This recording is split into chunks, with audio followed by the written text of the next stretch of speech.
Welcome to public TV news bulletin. ముందుగా headlines. సర్వ మతాలకు నిలయం భారతదేశం ఎమ్మెల్యే యశస్విన్ రెడ్డి. ఓ తండ్రి ఆవేదన.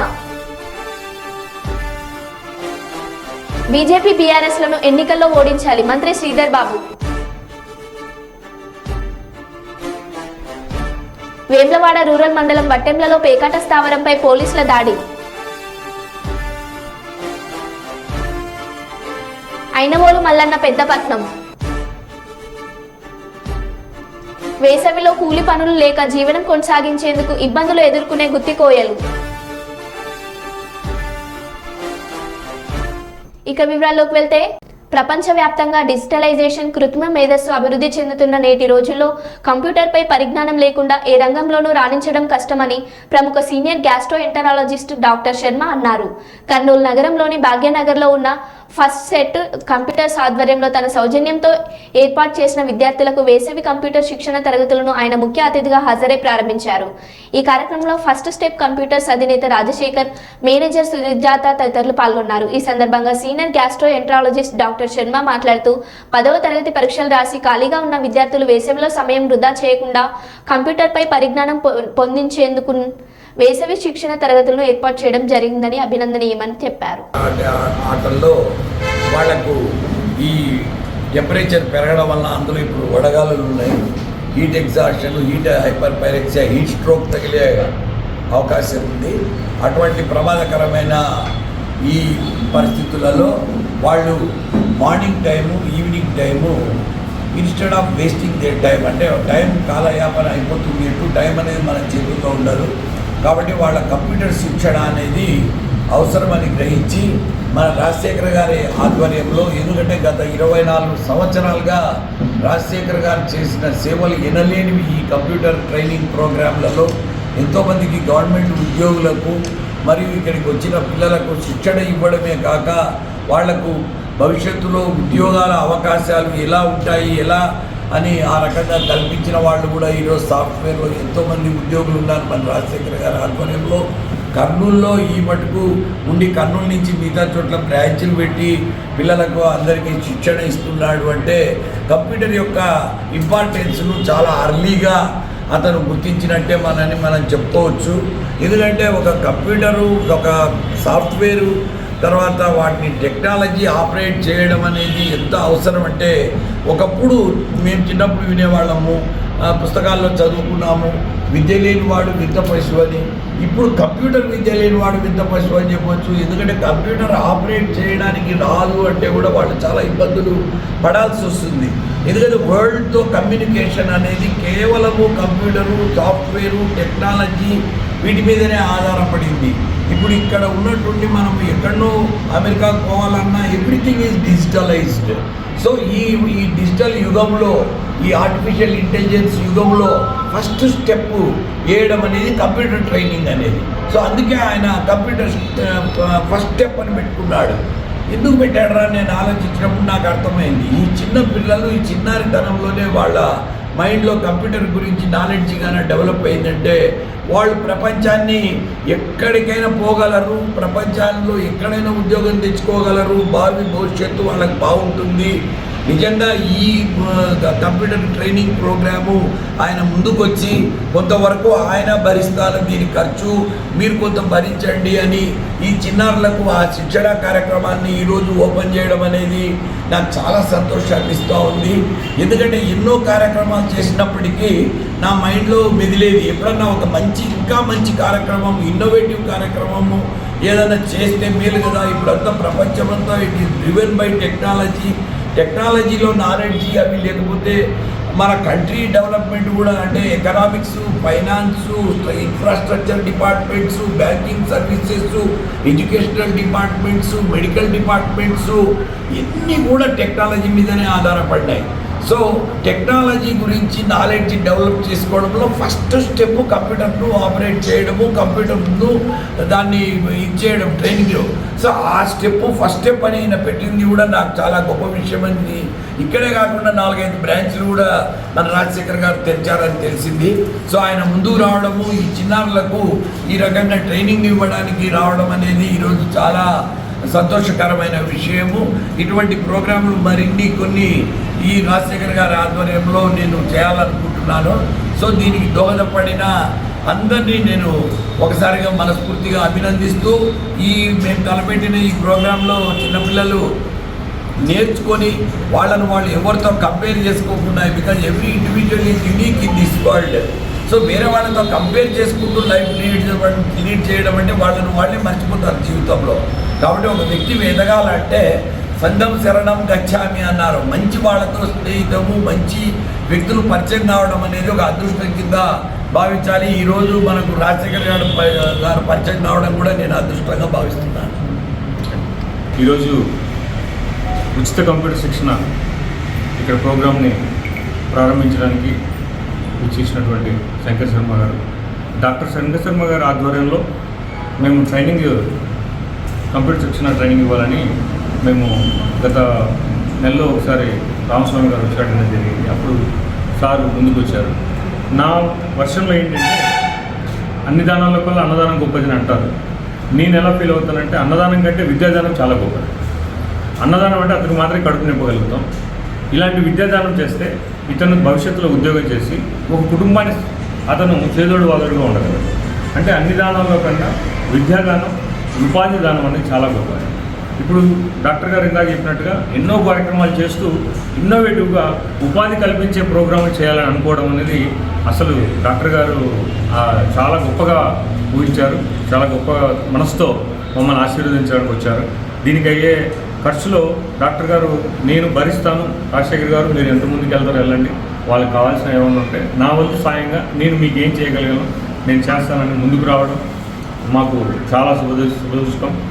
ఇలాంటి మేము ఇంకా పెద్దవాళ్ళు ఉన్నారు కాబట్టి ఇంకా నిరుద్యోగ యువతకి అండగా వీళ్ళు ఉంటారని, ఇంకా ముందు ప్రోగ్రామ్స్లో సార్తో మేము కోఆపరేట్ అవుతూ చాలామందికి ఉపాధి కల్పించడానికి ముందుకెళ్తామని తెలియజేస్తూ మరొక్కసారి డాక్టర్ గారికి దైవం మానుష్య రూపేణ అని అంటారు కాబట్టి డాక్టర్ దేవుడితో సమానం. అలాంటి దైవ సమానులైనటువంటి డాక్టర్ గారు మా కార్యాలయంకి వచ్చి ఇక్కడ ఈ శిక్షణ ప్రారంభించినందుకు మరొకసారి వారికి ప్రత్యేకమైన ధన్యవాదాలు తెలియజేస్తున్నాను. Thank you so much. Parliament ఎన్నికల్లో బీజేపీ బీఆర్ఎస్లను ఓడించాలని మంత్రి శ్రీధర్ బాబు పిలుపునిచ్చారు. ఆదివారం మంచిర్యాల జిల్లా కేంద్రంలో జరిగిన సమావేశంలో జిల్లా ఇన్ఛార్జి మంత్రి సీతక్కతో కలిసి పాల్గొన్నారు. అనంతరం వారు మాట్లాడుతూ కాంగ్రెస్ పార్టీ ఎన్నికల్లో ఇచ్చిన హామీలు అమలు చేస్తుందన్నారు. అన్ని వర్గాల అభివృద్ధికి రాహుల్ గాంధీ కట్టుబడి ఉన్నారని అన్నారు. గెలిపే లక్ష్యంగా పార్టీ శ్రేణులు కృషి చేయాలన్నారు.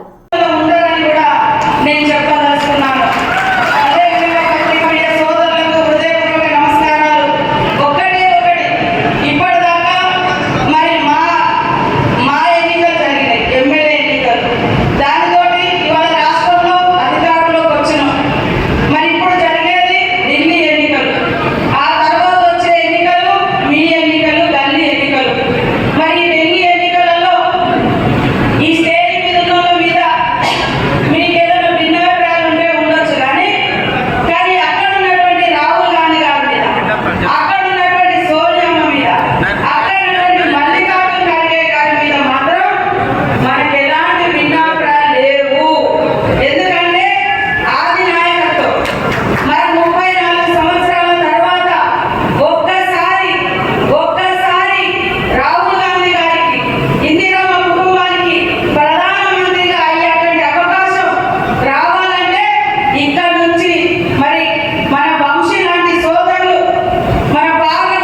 జై కాంగ్రెస్, జై కాంగ్రెస్.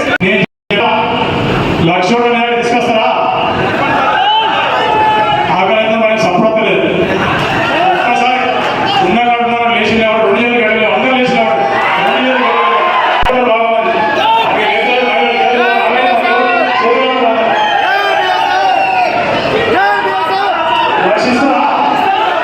రక్షిస్తే మళ్ళా మంత్రి చరిత్ర అసెంబ్లీ కూడా వస్తుంది.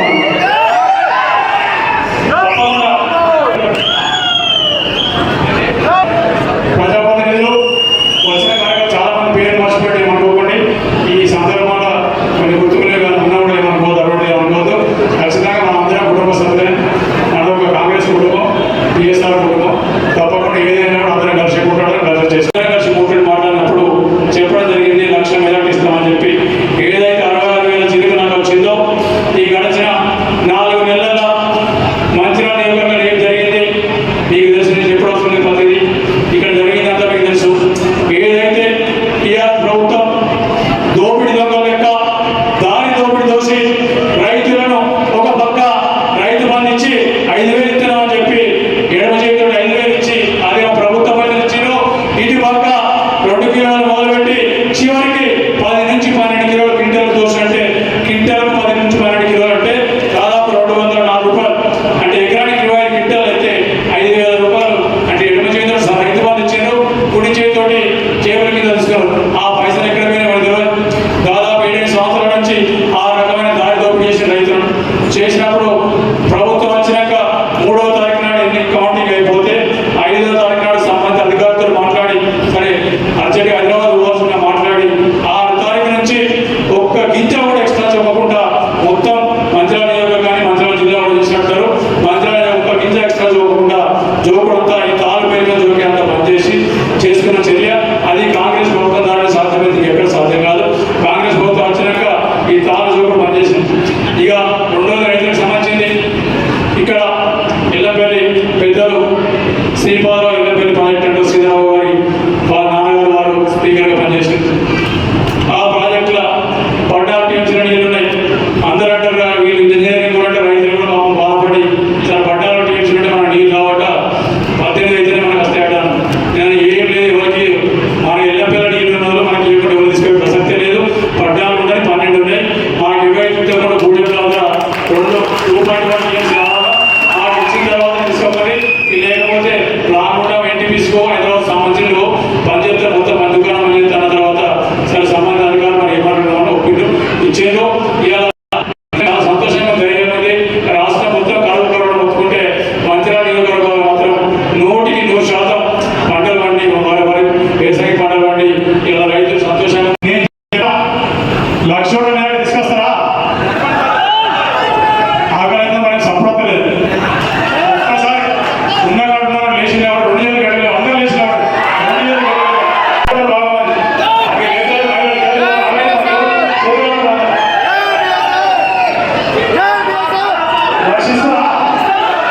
రక్షిస్తే మళ్ళా మంత్రి చరిత్ర అసెంబ్లీ కూడా వస్తుంది.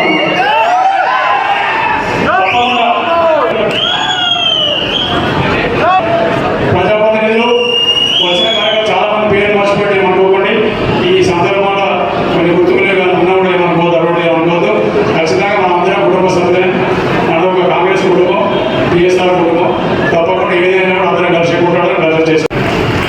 మా కాక వెంకటస్వామి గారు కూడా రఘుపతిరావు గారితో చాలా క్లోజ్ ఫ్రెండ్స్. వాళ్ళు చాలా మంచి అనుబంధం ఉన్న హిస్టరీ ఉన్నది. ఇప్పుడు మళ్ళీ ఒక 30 సంవత్సరాల తర్వాత నాకు ఇక్కడ మీతోటి ఇంత ఘనంగా ఈ సభను ఆర్గనైజ్ చేసినందుకు థ్యాంక్ యూ సార్. చాలా బాగా అనిపిస్తుంది. ఇంకా ఇక్కడ మంత్రివర్యులు ఇన్ఛార్జు శ్రీధర్ బాబు గారు వారి ఆశీస్సులు లేకుంటే ఇది అయ్యేది సాధ్యమే కాకుండా నాకు మళ్ళొకసారి శ్రీధర్ బాబు గారు కూడా ధన్యవాదాలు తెలియజేస్తూ జై కాంగ్రెస్. లంచ్ తిందాం ఒక్కసారి గట్టిగా అందరి చేతులు ఎత్తాలి. ఒక్కసారి మనవి యూత్ జోష్ చూపిస్తాం ఒక్కసారి.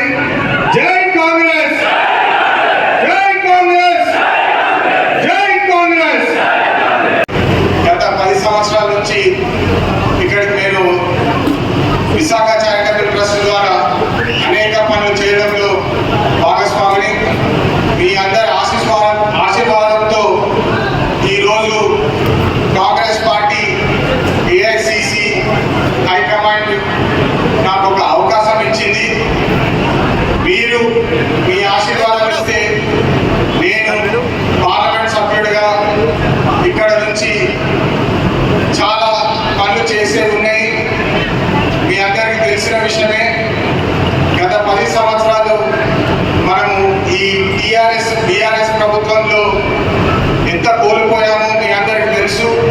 మీ అందరూ కష్టపడి కాంగ్రెస్ పార్టీ జెండా పట్టుకొని గత 10 సంవత్సరాలు వాళ్ళు ఎన్ని కుట్రలు చేసినా, ఎన్ని తంత్రాలు చేసినా వాళ్ళని ఎదుర్కొని ఈరోజు మన ప్రభుత్వం ఏర్పడిందంటే మీ ప్రతి ఒక్కరికి నా హృదయపూర్వక ధన్యవాదాలు. ఈ అసెంబ్లీ ఎలక్షన్స్ లో ఇక్కడ మీరు ప్రేమ్ సాగర్ రావు గారి మీద చూపించిన ప్రేమ, దాంట్లో కొంచెం నాకు పార్లమెంట్ ఎలక్షన్స్ అప్పుడు చూపిస్తే నాకు అత్యంతంగా మీ ఆశీర్వాదం ఉంటుందని భావించి మీరు ఎట్లయితే నాకు ఆశీర్వాదం ఇస్తారో అదే ఆశీర్వాదంతో నేను పార్లమెంట్లో మీ అందరి కోసం మీ రిప్రజెంటేటివ్ అయ్యి, మీ సిపాయిలు అయ్యి పార్లమెంట్లో పోరాడి మరి ఇక్కడికి దక్కాల్సిన నిధుల కోసం పోరాడి మరి తీసుకొస్తామని చెప్పి తెలియజేస్తున్నాను. ఈ ప్రాంతంలో మన కాకా వెంకటస్వామి గారు మీ అందరి రాజన్న సిరిసిల్ల జిల్లా కేంద్రంలో రాజీవ్ నగర్ కు చెందిన సిరిపురం లక్ష్మీనారాయణ అనే నేత కార్మికుడు పనిలేక కుటుంబ భారమై ఉరివేసుకుని ఆత్మహత్య చేసుకున్నాడు. ఆత్మహత్య చేసుకున్న సిరిపురం లక్ష్మీనారాయణ కుటుంబాన్ని శనివారం రోజున కరీంనగర్ ఎంపీ బండి సంజయ్ పరామర్శించారు. ₹1,00,000 ఆర్థిక సహాయం చేశారు. ఈ సందర్భంగా వారు మాట్లాడుతూ వస్త్ర పరిశ్రమ సంక్షోభం వలన ఉపాధి కోల్పోయి కుటుంబం పోషించలేని పరిస్థితిలో లక్ష్మీనారాయణ ఆత్మహత్య చేసుకోవడం చాలా బాధాకరమని అన్నారు. రాజన్న సిరిసిల్ల జిల్లాకు సంబంధించి సిరిసిల్ల కేంద్రంలో లక్ష్మీనారాయణ గారు నేత కార్మికుడు ఈరోజు ఆత్మహత్య చేసుకోవడం జరిగింది. దాదాపు 66 ఏళ్ళ వయసు. వాళ్ళ కుటుంబ సభ్యులతో మాట్లాడిన తర్వాత వాళ్ళు చెప్పిన విషయాలు విన్న తర్వాత చాలా బాధ అనిపించింది. పూర్తిగా వస్త్ర పరిశ్రమ అతలాకుతమైనటువంటి పరిస్థితుల్లో ఉన్న ఉపాధి కోల్పోయి కనీసం కుటుంబాన్ని పోషించుకోలేని పరిస్థితుల్లో వాళ్ళ ఆత్మహత్య చేసుకోవడం జరిగింది. 2 కుమారులు, ఒక కుమారుడు ఎంఎస్సీ కంప్లీట్ చేసినప్పుడు కూడా ఉద్యోగం రాక వాళ్ళ నాన్నగారికి చేదోడు వాదోడు ఉండే ప్రయత్నం చేసిండు. ఆయనకు ఆరోగ్యం, వాళ్ళ శ్రీమతి గారికి ఆరోగ్యం బాగాలేకపోవడం, ఒకవైపు వస్త్ర పరిశ్రమ మొత్తం బంద్ కావడం, ఇలా కనీసం తినడానికి తిండిలేని పరిస్థితుల్లో, కుటుంబాన్ని పోషించుకోలేని పరిస్థితిలో ఈరోజు లక్ష్మీనారాయణ గారు ఆత్మహత్య చేసుకోవడం జరిగింది. నిన్న కూడా నేత గారు నిన్ననే ఆత్మహత్య చేసుకుంది. సిరిసిల్లలో ఇలాంటి కామన్గా మారింది. ఇంత దౌర్భాగ్యం అంటే ఆత్మహత్యలు కూడా కామన్గా మార్చే పరిస్థితి సిరిసిల్లలో వచ్చిందంటే ఎందుకంటే దౌర్భాగ్యం, దురదృష్టకరం ఇంకోటి కాదు. ఇవాళ ఊళ్ళ మీద వాళ్ళు విమర్శించుకోవడము, వాళ్ళప్పుడు ఏం చేయరు, వాళ్ళు వీళ్ళ మీద నృత్తారు, వీళ్ళు వాళ్ళ మీద నృత్తారు. కానీ వాళ్ళని ఆదుకోవాలని చెప్పి ఆలోచన వీళ్ళకి లేదు, వాళ్ళకి లేదు. వాళ్ళు దాదాపు బతుకమ్మ చీరలకు సంబంధించి ₹270 కోట్ల వాళ్ళ బకాయి ఉంటే వాటిని గత ప్రభుత్వము తీర్చకుండా ముందుకేసింది. ఏంటంటే మాకు ఓటేసి గెలిపిస్తేనే, మా ప్రభుత్వం వస్తేనే ఇస్తామంటారు. ఆ ప్రభుత్వం ఇలా తీర్చకుండా ముందుకేసింది. పూర్తిగా వస్త్రపరిశ్రమ పూర్తిగా బంద్ అయిపోయింది బతుకమ్మ చీరల వల్ల.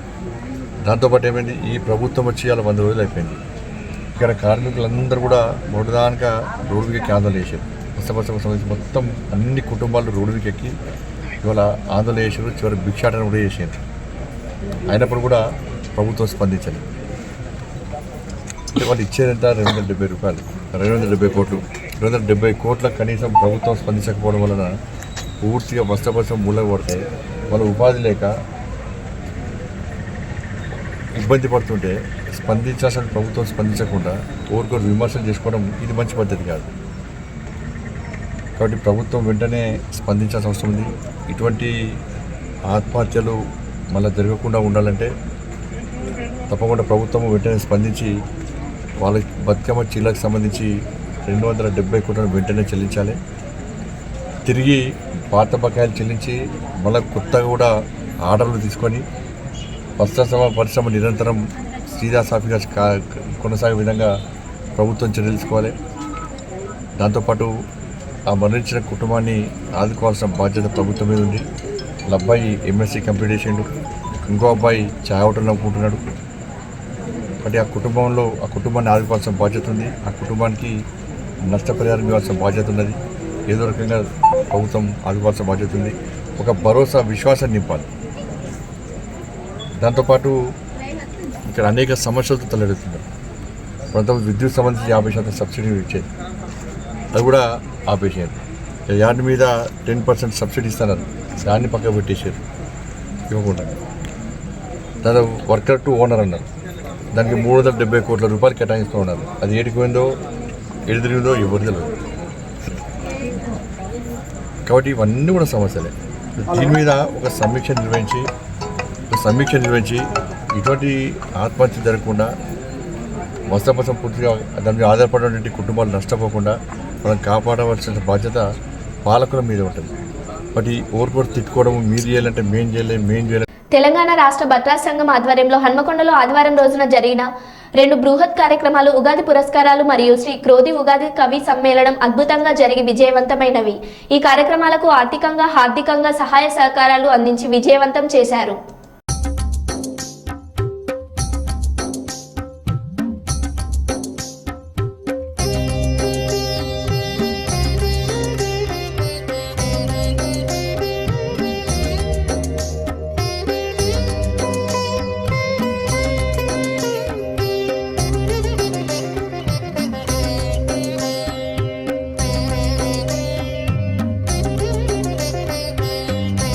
మరో బులెటిన్లో మళ్ళీ కలుద్దాం. Stay tuned.